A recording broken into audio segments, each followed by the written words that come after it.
lovely friends. Welcome to my channel.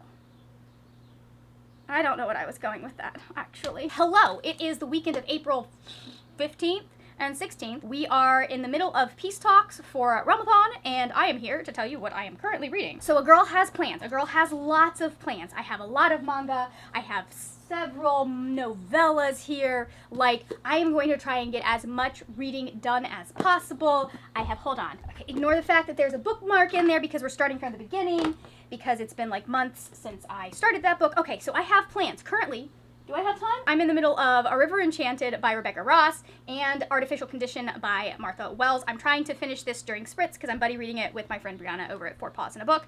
This is my main audiobook, but I found this on audio on Hoopla. It has all of the books in this series, and I'm very happy about that because a girl was not using an Audible credit on a 3-hour audiobook, and the rest of the series is not at my library. So, except by Hoopla. These I will come back and talk about in a minute. I'm almost done with Artificial Condition. I'm on page like 99 and it's 160 something pages.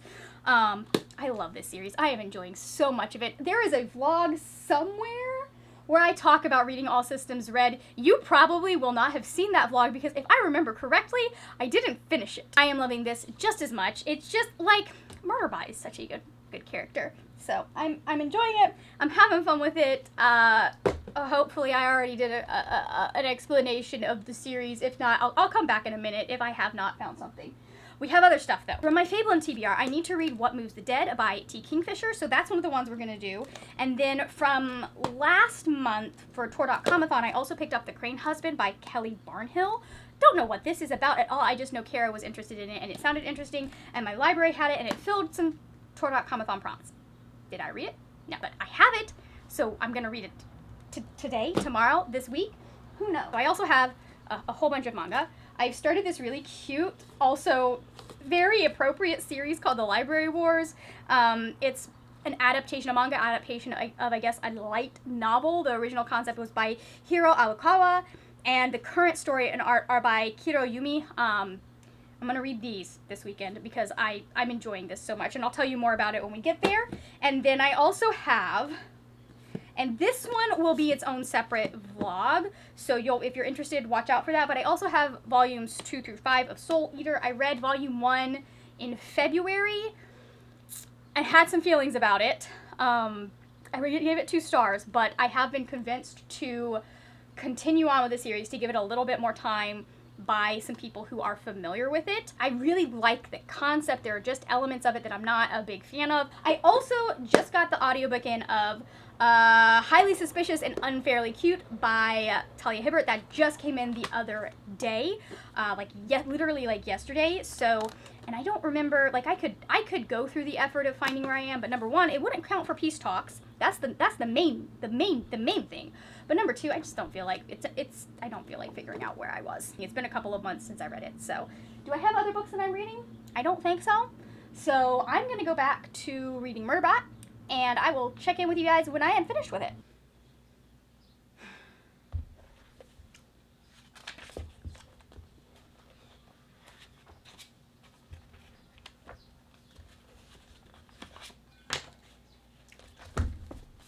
This book, y'all.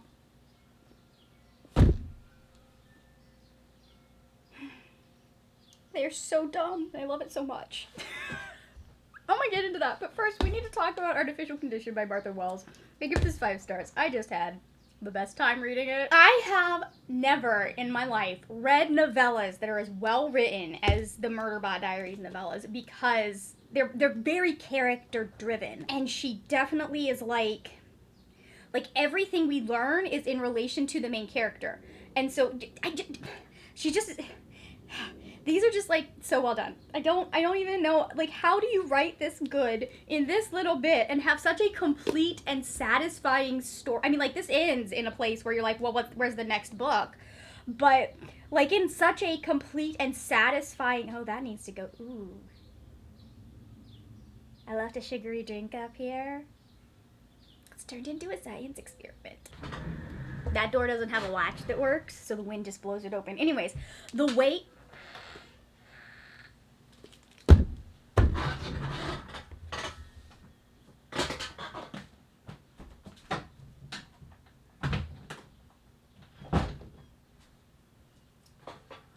Here's what's gonna happen if I let that come open. It's gonna slam in about 2 minutes. I don't know if these will work for you if you're not a character-driven reader, but for somebody who is a sci-fi girly and who, like it feels like an episode, like a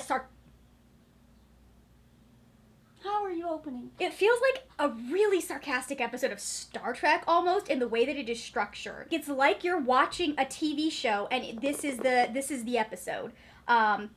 And they're really complete, and like they're really well done and complete, and like they don't leave you feeling. I'd like to know more about the world, but then they don't leave you feeling like you need to have known more about the world to understand what is going on and the story. First book we meet Murderbot. I don't know what it calls itself or what they call themselves, but our main character is a security unit, a sec unit, and so basically they get hired. It's a killing machine. It's hired out as security to different people by this company, and it has hacked its programming so that it doesn't have to listen to orders anymore.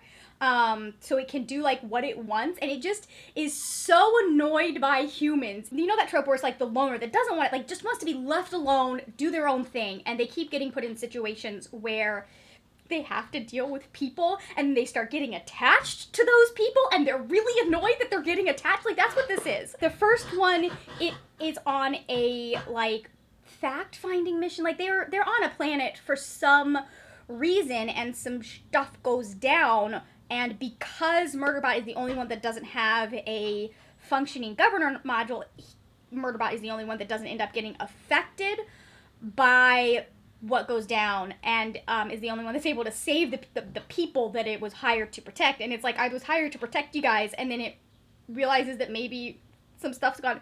It's great, and just it's so sarcastic. The narration style is so beautiful and full of personality, and like you can feel the sarcasm in your bones, and I love it. Oh, it's so good. Like so many good quotes, and all Murderbot wants to do is watch its TV dramas, which I don't know who I need to talk to, but like I need to talk to somebody at like Amazon, Hulu, anywhere, because we need some of these shows that Martha Wells has created for Murderbot to watch and be obsessed with. We need someone to make them into real TV shows. I need them. I don't want them as books. I want them as legitimate TV shows. Okay? Netflix, somebody, like, get a hold of Martha Wells.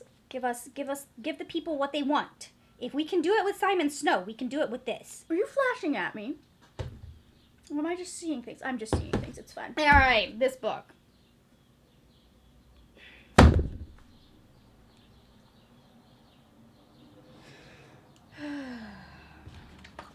This book. So for this one, we're following a couple of people in this book. We start out with the point of view of Jack, and he is someone who was on the island of, or grew up on the island of Cadence, but's been away for 10 years. He was sent away for school. He has been called back. He doesn't know this, but there are girls that have gone missing, and his childhood nemesis, who is also going to end up being, she's going to end up taking over when her father, who is the laird of the clan, dies. She has called him back because she believes that he can help her. And I was not expecting to be as correct as I was in making a certain prediction on Twitter. I was not expecting to be correct about it here. Like, I knew where this was going. I knew that this was going to end, like, you can tell from the get-go. This is going to end with him becoming the clan's bard, because the first thing they mention is, like, the clan's current bard, which was Adara, his nemesis' mother, died years ago. They haven't had a bard in years. You know he's going to end up fulfilling that part. It's also a rival, obviously a rivals to lovers type of romance going on between them. Like, this is the epitome of methinks the lady doth protest too much, only they're both the lady. Actually, no, because Adara is fully aware, like, the fact, but Jack is like, I hated her as a kid. She tormented, I hated her.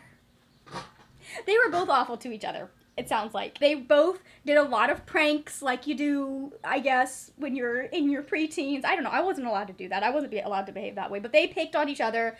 I think he took it the wrong way, potentially. Like, this feels like that trope where it's like boys tease the girls that they like, only it's the girl that was teasing him, but also there was like some stuff in the background because no one knows who his father is. And so he's considered a bastard, and like a lot of people look down on him. So he has all of that in addition to this kind of rivalry with the clan leaders, the laird's daughter. Anyway, she's doing a thing, and the obvious solution, because she's trying to arrange a meeting with someone who would not be great for her to meet with alone. She's trying to arrange a meeting with them, and this person's like, we should both meet alone to prove, and I'm like, that's not how these things work. It's a bad idea. What you should suggest is you both bring one person with you. Like, she should not be meeting this person alone. They shouldn't be meeting her alone. Like, it's just not. But the option that we went with, instead of like proposing, just going along with what this person has suggested and proposing, like, let's make a slight adjustment to what you're saying. Her thing is, well, if I had a husband, they could not deny me for bringing him. And I'm just like,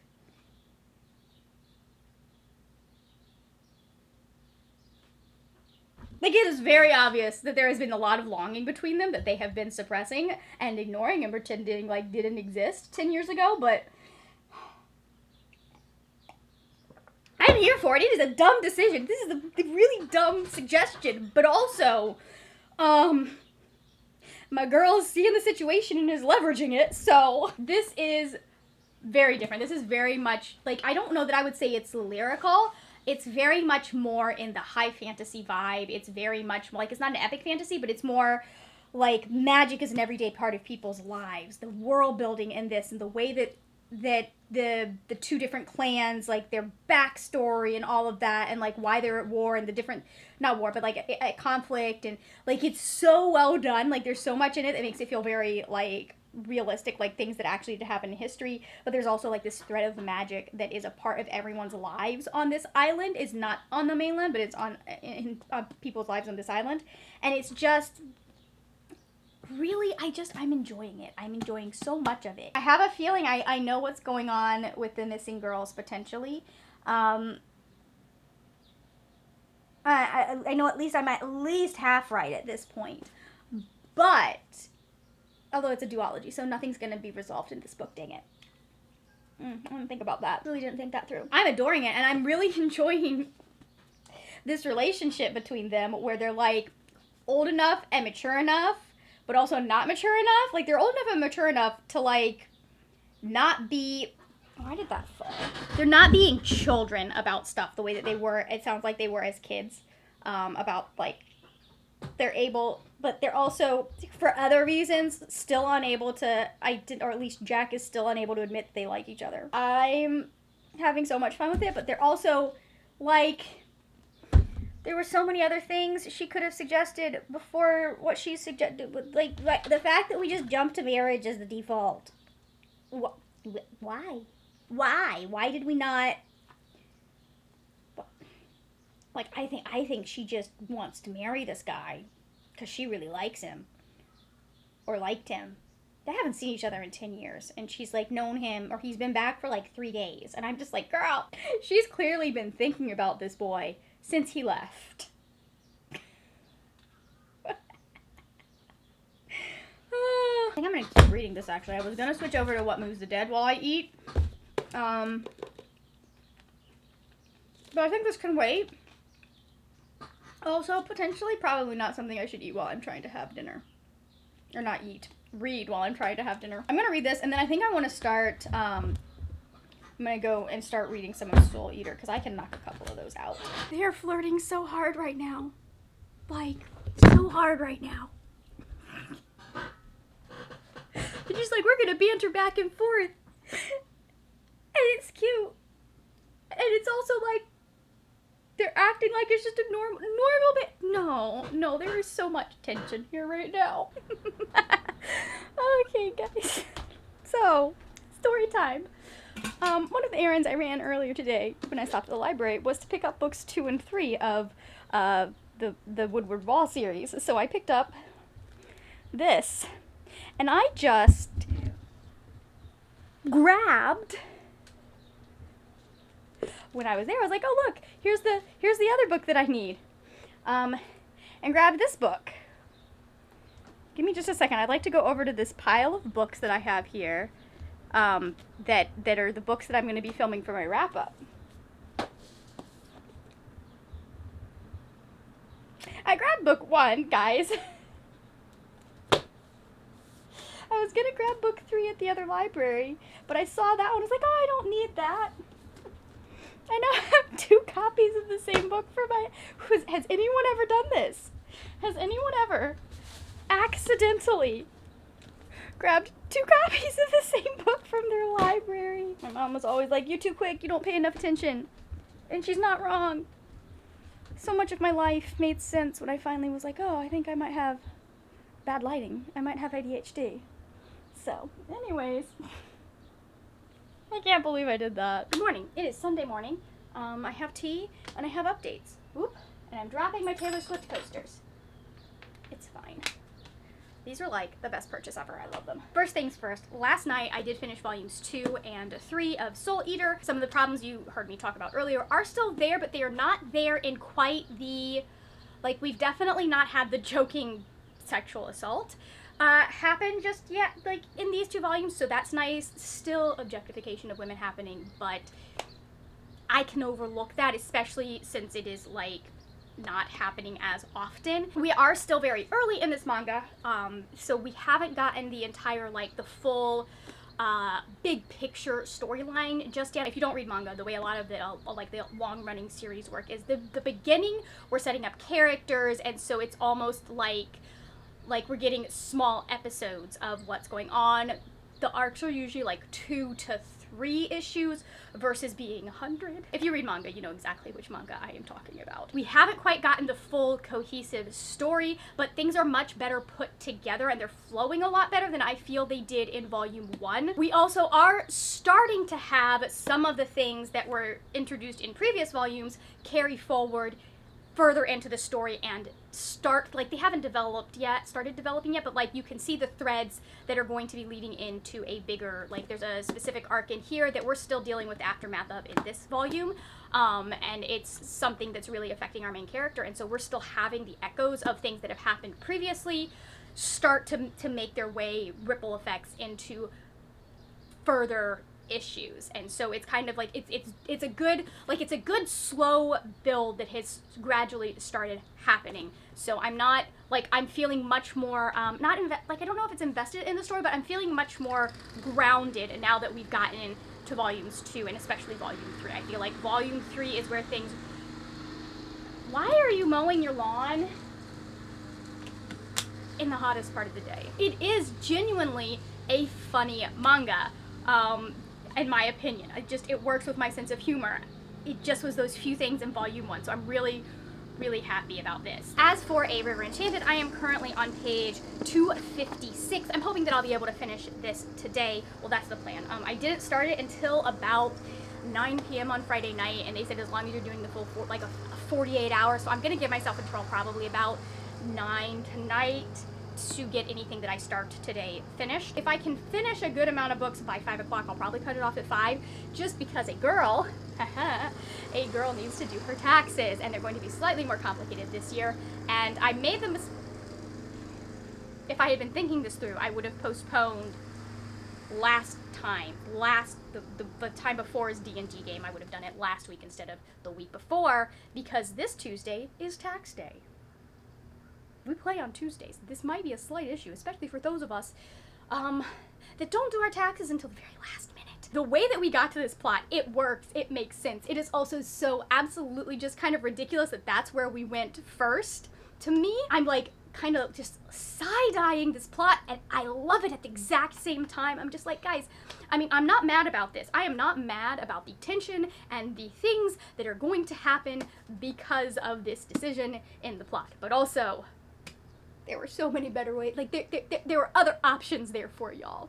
Granted, this is probably the most sure option, so to some extent, I understand why she didn't try the previous options first. I just personally would have tried the previous options first. So what I'm going to be doing today, because I want to get through this, Brianna and I are also going to potentially be picking up Rogue Protocol, which is book 3 in this series, which I just went and put, that looks like a dick. Anyways, I just went and put that, I just went and put the first 4 books on my Amazon wishlist because I am having so much fun with this series. I just am. I got a special delivery today. If you don't know, in May I'm gonna go see Taylor Swift, and so I have been collecting pieces of the outfit I am going to be wearing, and I'm not gonna tell you exactly what the outfit is because I want it to be a surprise, and I'm gonna vlog that, and you guys will have to watch my May Taylor Swift weekend vlog to do that. But I did get these today. The box was be all to hell. Like, they just put it in one of those flimsy plastic bags and shipped it to me in the box, and I was just like, oh, come on, guys, this is... but luckily the shoes look perfect and they fit so well. I was actually able to get these in a 5.5, which is a very hard size to find. I'm so happy about that. But these are going to be what I am going to be wearing to the Taylor Swift concert with the rest of my outfit. It will make a lot more sense. Like, I'm so excited about the concept of this outfit. I love it. I think people are probably gonna look at me like I'm crazy because I'm wearing a heel when I'm gonna be going to stand for 3 hours.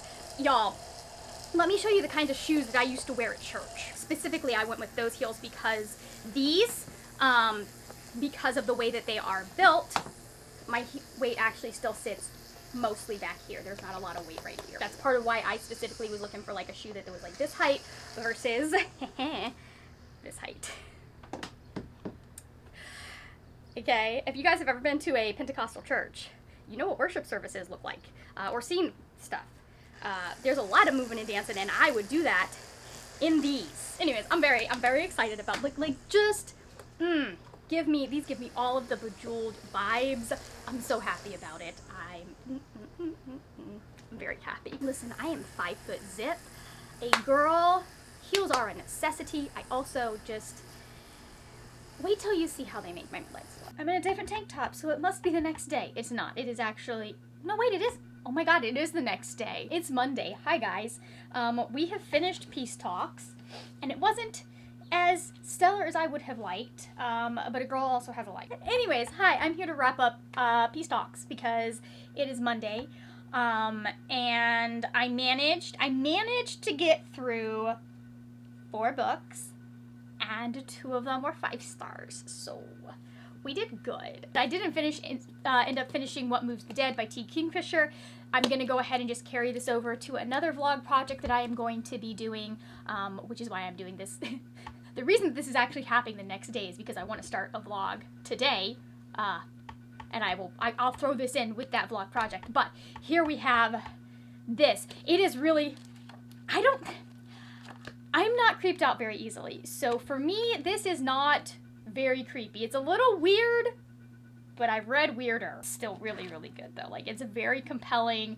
I did not want to put it, I had to put it down because I knew I wanted to finish A River Enchanted in time, but I did not want to put this down. It was so good. Anyway, the books that I did finish, I finished Artificial Condition by Martha Wells. I gave this 5 stars. I really, really enjoyed it. We haven't jumped into the second book just yet, but it was a good, fun time. I am loving these novels. Like, every time I read one, I'm like, I just need to buy these. I just need to buy, like, I'm having so much fun reading this. Highly recommend this series if you're into sci-fi. It is not a very, like, it's a very low stakes sci-fi. It takes place in space and stuff like that, but it's not hugely technical because of who the main character is.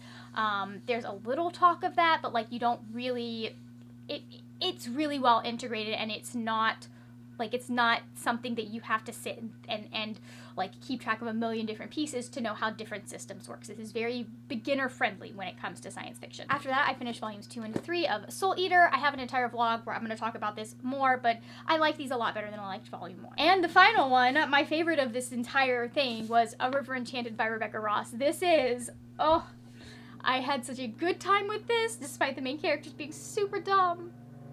I love them so much. I was yelling at this book. Like, that is not something I do that often anymore. I was shouting. I was talking to them. I was just like, why are you making this decision? What's wrong with you? And it was such a good time. It is so well developed when it comes to magic system, when it comes to characters, when it comes to the intricacy of the relationships. We've got a couple of different point of view characters that we are following, and it brings everything together so well, and it ends on set, like, it's not really a cliffhanger because no one is physically in danger, like, but certain elements are unresolved, or so actually, like, it's not, a cliffhanger is when you leave in the middle of the action and it is completely unresolved, and people are in danger. No one is actively in danger at the end of this, but like a problem was introduced at the very end and a solution to the problem was given, but the solution to the problem leaves many people unhappy. And I need the next book. It's not out in paperback yet in this edition because the first book is different from but I may have to ask for it from my library because this is just such a good time. Oh my god, I loved it so much. I would love to know what you read. How did you do? Did you do better? I know 4 books is not much. I tried. And I read more than I had at the beginning of the month because we're currently at 1 finished book. Taxes are done, and then we have D&D tomorrow, and then I have a week before I have to start thinking about the next D&D game, so I can read in that week. Thank you so much for watching. If you enjoyed this video, please give it a thumbs up. If you enjoyed my ramblings, I will have whatever is most recent on my channel right over here. That is it for now, my friends. Happy reading, and I will see you later when we will talk about more wordy, nerdy things. Bye!